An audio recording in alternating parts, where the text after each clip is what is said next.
정을 멸하려고 할 때 리더는 가면이 일어나 맞서 싸워야 합니다. 타협은 용납되지 않습니다. 그렇지 않으면 동지가 가엾습니다.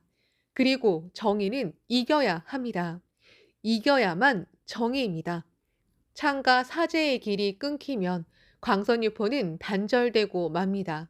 나는 정법 정의를 지키고 광포의 대도를 열기 위해 투쟁하겠습니다. 나와 함께 투쟁하겠다는 용자와 지금 다시 한번 사제의 새로운 전진을 개시하고자 합니다.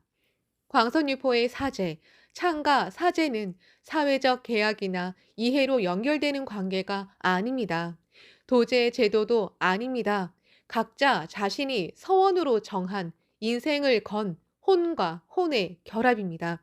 그러므로 가장 청정하고 가장 존귀하고 가장 강한 인간의 유대입니다. 5월 8일 오전에 간사이 문화회관을 출발하여 신 오사카 문화회관을 방문한 야마모토 신이치는 오후 1시가 넘어 고속 열차를 타고 나고야로 갔다. 5월 2일 간사이에 들어온 신이치는 규슈에서 일주일 동안 7만 명이 넘는 동지를 만나 거듭 격려했다. 또 그 틈을 쪼개 나카오사카 문화회관도 방문했다. 이 회관에는 1969년 12월 간사이에 지도하러 온 시니치가 고열에 시달리며 하룻밤을 보낸 불단방이 있는데 지금은 그 공간을 간사이 부인 회관으로 이용하고 있다. 그때 아내 미네코는 도쿄에서 달려와 밤새도록 간호했다. 시니치는 어느 정도 열이 내리자 무리를 무릅쓰고 와카야 마행을 단행했다. 현립체육관에서 개최된 와카야마현 간부회에 참석한 시니치는 온 힘을 다해 지도한 뒤 참석자들의 요청에 따라 다케다부시를 지휘했다. 회합이 끝나 퇴장할 때는 다리가 휘청했다. 있는 힘을 모두 쏟은 것이다. 시니치는 만약 여기서 쓰러진다고 해도 여한이 없었다.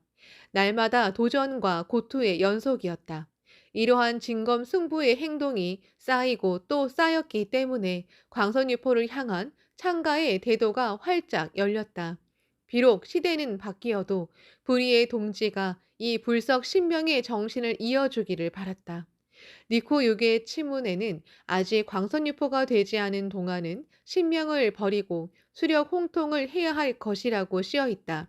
이 정신이 단절되면 세계 강포라는 대원 성취를 이룰 수 없기 때문이다. 시니치는 5월 1일에 열린 간사이 부인회관 개관식을 기념해 시를 지어 선사했다. 단호히 간사이를 지켜라. 우리 성을. 또 아내 미네코는 간사이에 머물던 이때 회관을 방문해 방명록에 이렇게 썼다. 학회의 어머니의 회관에 모여와 마음 풍부하게 광포로 달리노라. 규슈에 이어 간사이도 시니치와 함께 용감하게 일어섰다. 결코 굴하지 않는 학회의 강함은 바로 사제 공전의 스크럼에 있다. 자, 다음은 주부다. 시니치는 투혼을 불태웠다. 5월 9일 아이치현 나고야시의 주부 문화회관에는 아침부터 긴 행렬이 이어졌다. 지부장, 지부 부인부장의 근행회를 엽시다. 하지만 역직에 관계없이 오고 싶은 분들에게는 모두 오시라고 전달해 주십시오. 자유 근행회입니다. 동지들은 흔히 작약하며 주부문화회관으로 달려왔다. 회관은 근행회 장소인 강당뿐 아니라 회의실과 응접실도 사람들로 넘쳤다. 근행회는 오전에 5회 정도 열렸다. 신이치는 목이 아팠지만 함께 근행하고 계속 격려했다. 신이치의 팔을 붙잡거나 손을 꼭 쥐고 눈물을 글썽이며 기뻐하는 동지들의 얼굴을 보니 도저히 자신의 몸을 아낄 수 없었다. 1년 전 회장을 사임한다는 발표를 듣고 주부 동지들도 많은 편지와 정보를 보내왔다. 신이치는 이러한 분들에게 진심으로 감사의 말을 전하고 함께 새로운 전진을 개시하고 싶었다. 근행회에서 지도를 마친 신이치는 회의실과 로비, 회관 밖을 돌면서 참석자에게 말을 건네고 악수를 나누고 기념 촬영을 거듭했다. 오후에도 5회, 6회 근행회를 열었다. 밤 10시가 넘었지만 아직도 밖에서 사람들이 대기하고 있었다. 신이치는 곧바로 격려하러 달려갔다. 선생님! 하는 소리가 들렸다. 쉿! 조용히 밤이 깊었습니다. 라고 이웃을 배려하면서 동지를 진정시키고 우는 얼굴로 감싸 안았다. 밤 11시가 되어서야 모든 행사가 끝났다. 주보에서는 기호에도 발걸음을 옮겼다. 11일, 5월의 푸른 하늘이 펼쳐져 있었다. 신이치는 기우시에 있는 공로자의 집을 방문하고 기후문화회관에서 열리는 기후지부 결성 20주년 기념 지부장회에 참석했다. 2층 로비에서 딸과 함께 참석한 100세 노부인과 대화를 나눴다. 기우시에서 가장 장수한 분이라고 한다. 학회 초창기에 입회했는데 창제가 가장 큰 즐거움이라고 했다. 할머님을 만나러 왔습니다. 나라의 보배입니다. 학회의 보배입니다. 언제까지나 건강하십시오. 이날은 어머니 날이었으므로 축하하는 의미를 담아 카네이션 꽃다발을 전달하고 함께 카메라 앞에 섰다. 고령이지만 함께 광포를 위해 일어서려는 모습에서 신이치는 부처를 보는 심정이었다. 신이치는 기후문화회관에서 가카미가하라 문화회관으로 이동했다. 가카미가하라 문화회관에도 신이치가 기후를 방문했다는 소식을 듣고 많은 동지가 모여왔다. 회관은 사람으로 넘쳤고 현관으로 들어갈 수조차 없었다. 자, 자유근행회를 엽시다. 신이치는 이렇게 말하고 건물 밖에 있는 나선형 비상 계단을 이용해 회합 장소로 들어갔다. 신이치는 참석자에게 이렇게 외쳤다. 고생이 많으셨겠지요. 하지만 이제 괜찮습니다. 여러분은 승리했습니다. 한 사람도 빠짐없이 행복이라는 인생의 연관을 쟁취하기 바랍니다. 나는 여러분을 단호히 지키겠습니다. 용기 가득한 목소리가 울려 퍼졌다. 신이치는 함께 기원한 뒤 봄이 왔다 등 잇따라 피아노도 쳤다. 부인부 대표와 간담하고 각부 벗과 함께 기념 촬영도 했다. 주부에 머물면서 찍은 기념 촬영은 좋기 100회를 넘었다. 이튿날 12일에 기우하시마 역에서 기우를 떠나기 전까지도 신이치의 격려는 계속되었다. 한 번만이라도 만나고 싶다며 역으로 달려온 멤버들을 보자 개찰구에 들어가기 직전까지 말을 건네고 그곳에 모인 19명을 하시마 그룹이라고 하면 어떻겠냐고 제안했다. 한 번의 만남을 단순한 추억으로 끝내고 싶지 않았다. 새로운 맹세와 미래를 향한 출발의 기점으로 만들고 싶었다. 시니치의 지도는 이어졌다. 시즈오카로 이동한 시니치는 시즈오카 문화회관에서 열린 남자부 부장회 참석자들에게 만감을 담아 이렇게 말했다. 광선유포의 후계를 부탁한다. 지금이야말로 신심수행의 노고를 잊으면 안 된다.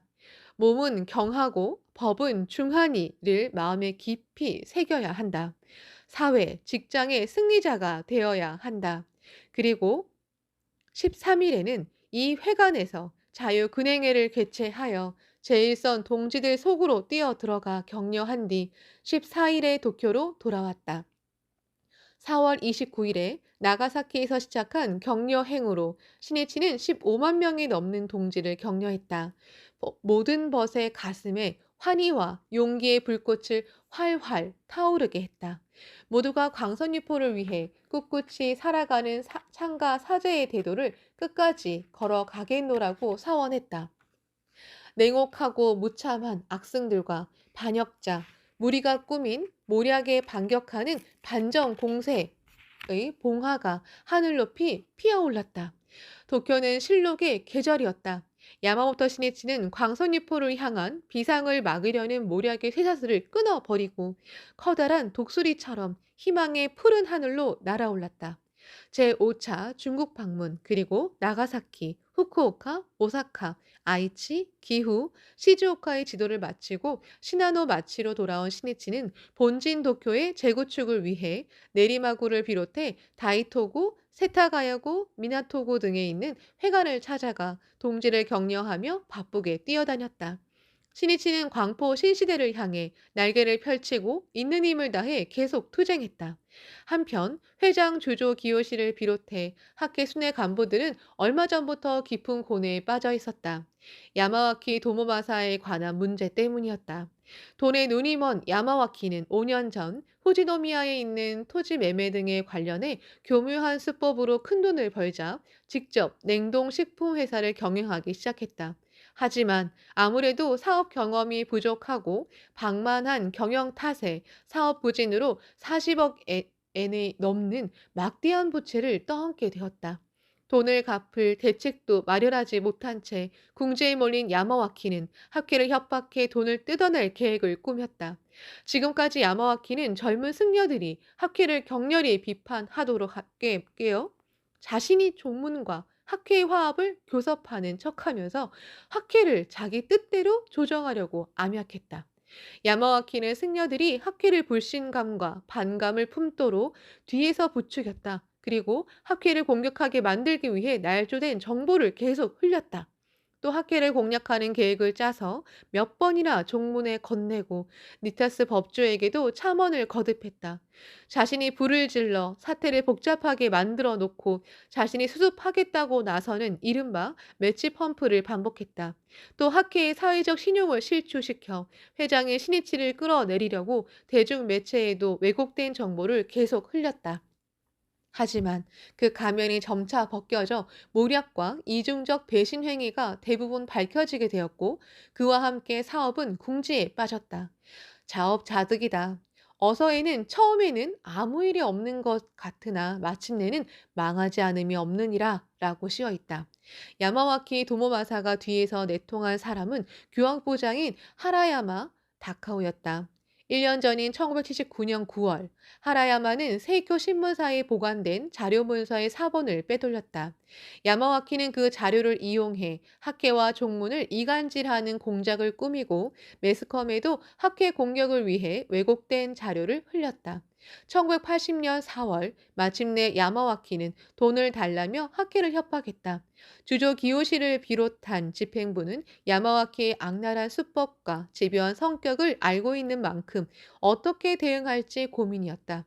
이대로 내버려 두면 학회가 끊임없이 노력해온 승속 화합에 큰 균열을 내는 비열한 공작을 꾸밀 것이 뻔했다. 그러면 횡포한 종문 승려들에게 얼마나 많은 회원이 고통받게 될 것인가. 그것만큼은 피하고 싶었다.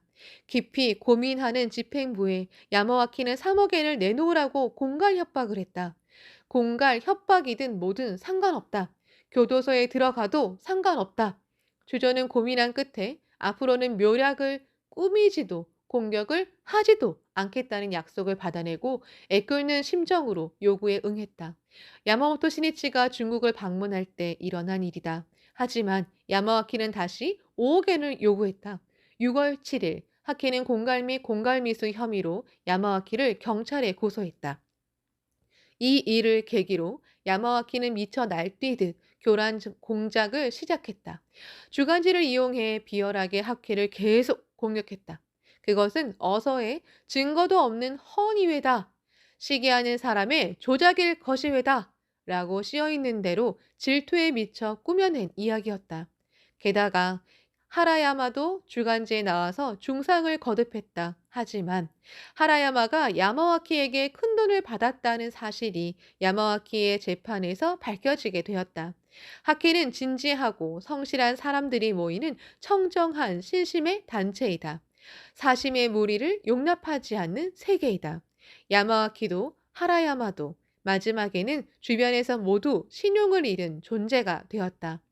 모든 멤버가 자멸하는 배신자의 말로를 느끼고 있었다.